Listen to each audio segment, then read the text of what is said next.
On poursuit ce Lex Inside et on va terminer avec l'impact des alternances municipales sur les associations. On sait que leurs subventions sont importantes et dépendent des alternances politiques. Quels sont les enjeux, quelles sont les conséquences de ces alternances politiques? On en parle tout de suite avec mon invité, Bastien Marguerite Garin, associé chez Avocop. Bastien Marguerite Garin, bonjour. Bonjour. Alors, on va rentrer tout de suite dans le vif du sujet. Quels moyens les collectivités utilisent pour faire pression sur les associations quand il y a une alternance politique? Il y en a plusieurs parce que, comme vous le savez, les associations elles sont très dépendantes des collectivités à travers les subventions qui leur sont accordées, à travers les locaux qui peuvent leur être mis à disposition.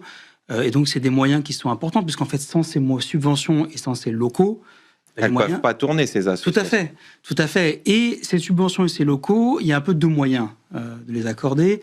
Le premier, c'est par des conventions qui sont des conventions pluriannuelles de subventions et d'occupation des locaux. Alors, l'occupation des locaux, ça peut être soit un bail si on est sur le patrimoine privé de la commune, soit une autorisation d'occupation du domaine public si on est sur le domaine public de la commune.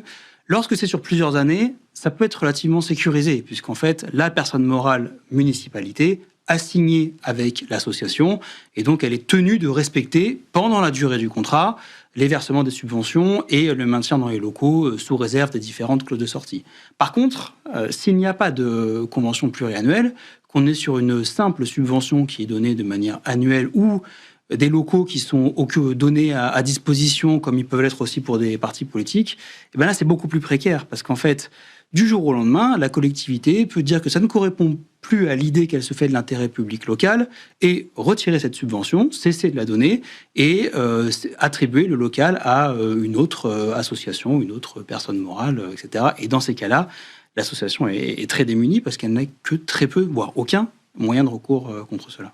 Et là, ça dépend vraiment du programme politique, de l'ambition de la nouvelle municipalité pour octroyer telle ou telle subvention ou tel locaux à telle association. Tout à fait. On est vraiment sur des questions qui sont des questions de comment la municipalité va interpréter ce qui est pour elle l'intérêt public local. Alors, après, évidemment, il y a quand même des petits points d'attention à avoir. Une municipalité ne peut pas faire n'importe quoi pour des objectifs politiques, même si parfois elle essaye. C'est quoi les points d'attention ? Les points d'attention, par exemple, ça peut être la question de l'association transparente. On a pu observer dans certaines municipalités, notamment d'extrême droite, que certaines associations étaient remplacées par d'autres nouvellement créées par des proches de la municipalité, voire même qu'on faisait pression sur des associations pour que dépende de la subvention finalement un remplacement à la tête de l'association. Et donc si on se retrouve avec une association qui est dirigée de fait par une municipalité, financée et contrôlée par cette municipalité, on tombe dans la qualification d'association transparente, ce qui suppose de respecter en fait des règles de marché public, des règles de financement, et si on ne le fait pas, là c'est la responsabilité personnelle du maire qui peut être recherchée, personnelle pénale, sur des infractions qui sont des infractions financières. Donc c'est un point d'attention. Les conséquences peuvent être lourdes. Très lourdes. C'est quoi les droits des associations qui sont subventionnées par une mairie ? C'est les droits de l'association que l'on connaît, qui sont à la fois la liberté d'expression, la liberté de se réunir, et celles-ci aussi, elles peuvent être menacées, puisque on a pu voir plusieurs fois qu'on utilisait certaines collectivités sur des argumentaires un peu fallacieux, le fait que parce qu'une association se voyait attribuer une subvention, elle effectuait un service public et avait une obligation de neutralité. Ça, c'est parfaitement fallacieux. Soit on effectue un service public dans le cadre d'une délégation de service public qui est une catégorie juridique très encadrée, qui passe par des marchés publics, et là, en effet, on a, comme tout agent de service public, une obligation de neutralité, mais une subvention, ça n'équivaut pas à une délégation de service public. Et donc, lorsqu'on est subventionné, on garde toute sa liberté d'expression, y compris à s'exprimer contre des décisions qui seraient prises par ces municipalités. Et donc, on ne peut pas décider, on a pu voir, des fois c'est une question de temporalité. La municipalité décide d'une subvention, elle n'est pas encore versée, et dans l'intervalle, l'association prend une position qui déplaît à la municipalité. Et donc, on retire la subvention. On essaie de la retirer, mais légalement, on n'a pas le droit. Elle a été votée, elle doit être attribuée, et le fait qu'il y ait une prise de position politique de l'association ne retire pas quelque part ce droit à la subvention accordée. On n'a pas le droit à la subvention dans l'absolu, mais si elle a déjà été accordée, elle doit être donnée. Et il y a une autre menace qui est une menace sur les rassemblements, sur l'espace public, où on peut estimer que parce que les positions qui vont être exprimées à l'occasion de ce rassemblement ne conviennent pas à la municipalité, on l'interdit. Et ça a de grandes chances d'être illégal parce qu'en fait, il n'y a que 2 moyens d'interdire un rassemblement sur l'espace public. Quels sont-ils ? C'est protégé par la Constitution. Et donc, ces moyens, c'est le trouble à l'ordre public ou les atteintes à la dignité humaine. Voilà. Avec ça, on peut encadrer, en effet, si on estime qu'il y a une menace sur la sécurité ou qu'il y a des personnes qui vont être en danger ou dégradées, eh bien là, on peut interdire une manifestation publique. Mais sinon, la municipalité n'a pas le droit d'interdire une manifestation publique et une association peut s'exprimer sur le public, y compris en prenant des positions politiques qui sont à l'encontre de celles de la municipalité. Alors, on a vu les droits des associations. On va s'intéresser au recours, justement, si jamais il y a le retrait d'une subvention ou si jamais il y a l'interdiction d'une réunion de l'association. Quels sont les recours possibles des associations ?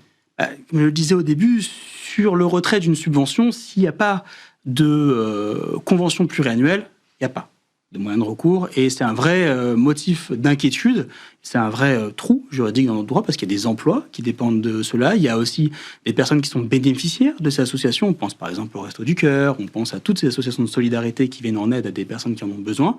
Malheureusement, si on leur retire du jour au lendemain une subvention qui était accordée de manière annuelle, il n'y a pas de recours. Il n'y a pas de recours. Par contre, si on interdit une manifestation sur un motif qui serait illégal ou politique, là, on peut faire ce qu'on appelle un référé-liberté. Donc, sous 48 heures, le magistrat administratif va se prononcer et donc dire si la limitation à la liberté de manifestation et d'aller et venir est proportionnée à la menace estimée par la municipalité. Donc là, on peut avoir vraiment une décision rapide et impactante pour une association qui pourrait continuer à se réunir sur l'espace public et organiser des manifestations. Aujourd'hui, vous êtes au contact des collectivités. Qu'est-ce que vous observez sur le terrain ? Il y a beaucoup, on va avoir l'issue des élections municipales. Est-ce qu'il y a au jeu des alternances, il y a beaucoup de changements sur les subventions des associations ? Alors oui. Alors, on n'a pas encore... les conseils municipaux ne sont pas installés, les premières subventions ne sont pas votées, donc on n'a pas d'études, si vous voulez, sur 2026. Par contre, il y a un travail très important qui a été fait par le mouvement associatif et l'Observatoire des libertés associatives, qui a recensé un petit peu ce qui a été fait en 2020. Notamment. Et qu'est-ce que ça dit ? On observe notamment que dans les municipalités d'extrême droite, on pense à Beaucaire, on pense à Béziers, on pense à Marignane, on pense à Fréjus, que typiquement, on a pu observer ici des divisions par 5 des subventions qui étaient versées aux associations de solidarité comme le Resto du Cœur. Là-bas, la fermeture de locaux pour la Ligue des droits de l'homme. À un autre endroit, la fin des subventions municipales aux syndicats. À un autre endroit, la fin des subventions municipales aux activités culturelles, qui est aussi parfois quelque chose qui peut être ciblé. Donc, en effet, ces alternances-là ont des effets très importants sur les associations. On va conclure là-dessus. Merci Bastien Marguerite Garin. Je rappelle que vous êtes associé chez Avocop. Merci. C'est la fin de ce Lex Inside. Merci de votre fidélité. Restez curieux et informés. À demain sur Be Smart for Change.